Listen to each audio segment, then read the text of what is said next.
الحمد لله رب العالمين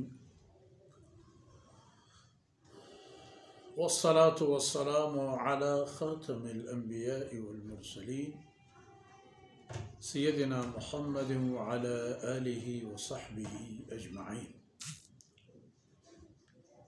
أعوذ بالله من الشيطان الرجيم. وجاء فرعون ومن قبله والمؤتفكات بالخاطئة فعصوا رسول ربهم فأخذهم أخذة رابية.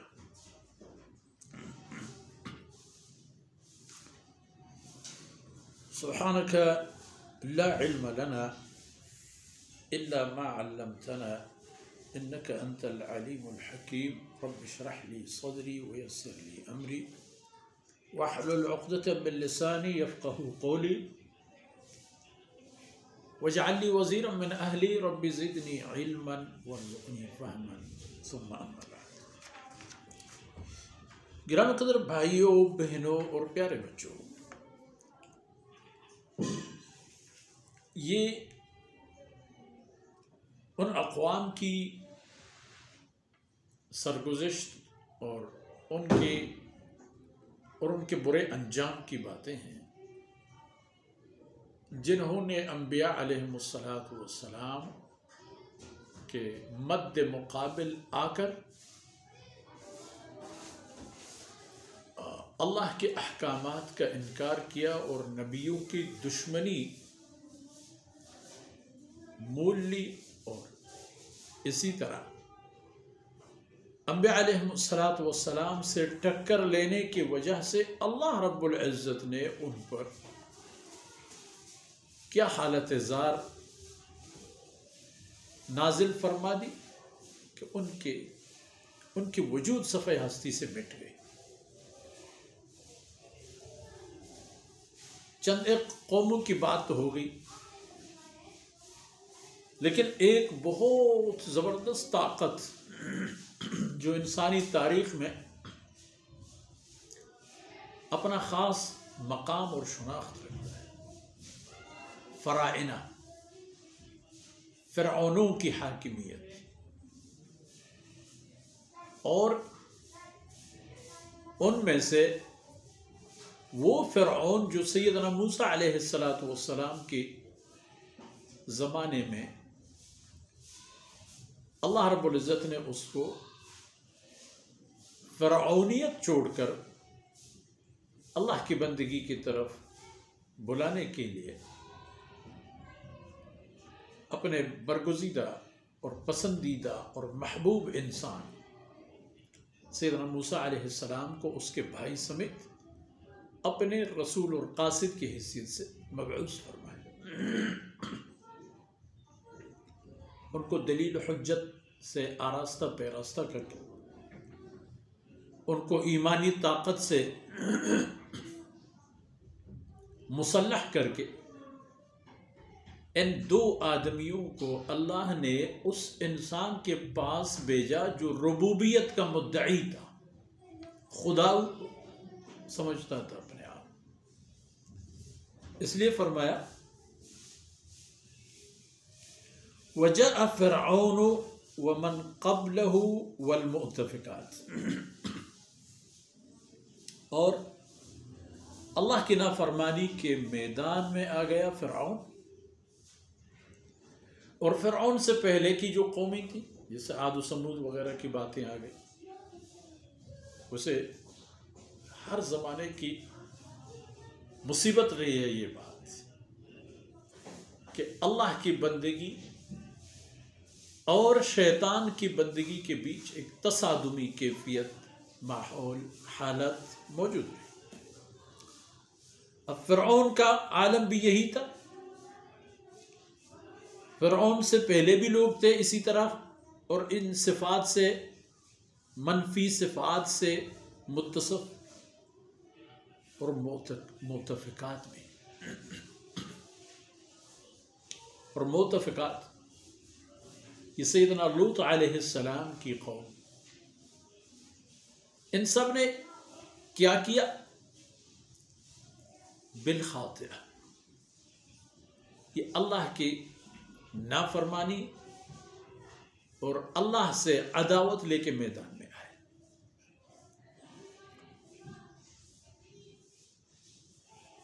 تو جب انہوں نے یہ کیا کہ فعصوا رسول ربهم، اللہ کی نافرمانی سب سے بڑی تو یہی تھی کہ انہوں نے اللہ کے قاصد جو براہ راست اللہ رب العزت نے ان کے پاس مبعوث فرمایا تھا، انہوں نے نافرمانی کی رسول کی. تو جاؤ اپنا کام کرو. ایک معمولی سپاہی کو اسی طرح ریجیکٹ کرنے سے لوگ ڈرتے ہیں، وہ اللہ رب العزت کے قاصد کو خاطر میں نہیں لا رہے تھے. فعصوا رسول رب، رسول کی انہوں نے نافرمانی کی. فرعونیوں نے، ان سے پہلے والوں نے اور متفقہ نے. فرعون نے سیدنا موسیٰ علیہ السلام کی نافرمانی کی، اور فرعون سے پہلی قوموں نے اپنے اپنے زمانے کی انبیاء علیہ السلام کی بغاوت کا راستہ انتخاب کیا، اور متفقہ نے اللہ کے برگزیدہ رسول سیدنا لوط علیہ السلام کی نافرمانی میں کوئی دقیقہ فروگزاشت نہیں کی. پھر اللہ نے ان کی گرفت فرما دی، اللہ نے ان لوگوں کو پکڑ لی. خدا کی پکڑ آ گئی ان پر. اور کیسے پکڑ؟ اخذت الرعب، بھرپور انداز، ایسے مضبوط پکڑ لی کہ ان کے ایک بال بھی وہ پکڑ سے باہر نہیں جا سکتے. بھرپور انداز میں اللہ کی گرفت میں آ گئے. اور اللہ رب العزت نے ان کے ساتھ جو چاہا کر لیا. ان کو زمین کے سینے سے ہٹا کر ان کی منحوس وجود سے اللہ نے کائنات کو خالی فرما دیا، اور ان کی جگہ آ گئے وہ لوگ. مثلا فرعون کے اور فرعونیوں کی جگہ اللہ رب العزت نے بنی اسرائیلیوں کو جگہ دی. ان کی زمین، ان کی مال، میراث، ملکیت، جائیداد، سلطنت سب ان کے حصے میں.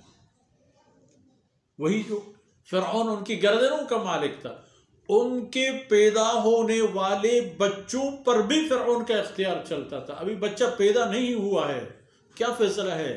مرنا ہے مار دو، زندہ چھوڑنا ہے چھوڑ دو. اللہ نے لا کر کے ان کی جگہ پر بٹھا دی. اور ابو جہل اور ان جیسوں کی جگہ اللہ نے بلال اور ان جیسے لوگوں کو بٹھا دی. اس تکلیف دہ ماحول سے جو غریب حضرات صحابہ کرام گزرتے تھے، اللہ رب العزت نے اس کو مشرکین مکہ اور صنادید قریش کی نصیب کر دی، اور ان لوگوں کی نصیب میں عزت آئی. تو آج بھی اللہ کا یہی فیصلہ ہے. قرآن کی تمام احکامات اٹل اور ہمیشہ کے لیے. یاد رکھنے کی بات ہے کہ اللہ رب العزت کا جو بھی حکم ہے اس میں اولویت یہی ہے کہ اللہ رب العزت کی ذات اور اس کی صفات کے بارے میں انسان کو وحدہ لا شریک لہ کی عقیدہ رکھنا ہوتا ہے. عقیدہ توحید، تمام صفات توحید جو اللہ کی شان کے مطابق. اور اس کے بعد جناب محمد رسول اللہ صلی اللہ علیہ وسلم کی ختم نبوت پر اس گنجائش کے ساتھ کہ آپ صلی اللہ علیہ وسلم سے پہلے تمام انبیاء علیہ السلام برحق، اور آپ کے بعد کوئی نبی نہیں ہے. یہ ضروری ہے، ان پر چلنا ہے. چلنے والے کامیاب ہوتے ہیں عاقبت میں، اور ان کے خلاف چلنے والے ناکام ہوتے ہیں. یہ اللہ کا اٹل فیصلہ ہے. زندگی اس مقصد کے لیے ملی ہے، اور اس مقصد کی تتبع اور تلاش قرآن کریم کے بتائے گئے رستوں سے ہی ممکن ہے. جناب رسول اللہ صلی اللہ علیہ وسلم نے اپنے قول و فعل سے صحابہ کرام کو سکھایا، تعلیم دی، تربیت دی، اور اللہ نے حضرات صحابہ کرام کو اتنی ہمت دی، اللہ رب العزت نے ان سے اتنا کام لیا کہ ان کے ذریعے سے پوری دنیا کو اللہ نے منور فرما دی۔ ان معروضات کے ساتھ ہی آج کی باتیں اختتام پذیر ہوتی ہیں۔ اللہ رب العزت ہماری کوتاہیوں سے درگزر فرمائے، اور یہ لمحات میرے اور آپ کی دنیا اور آخرت کی اور ہمارے عزیزوں کی نیکیاں حساب ہو جائیں۔ وصلی اللہ علی نبینا محمد وعلی آلہ وصحبہ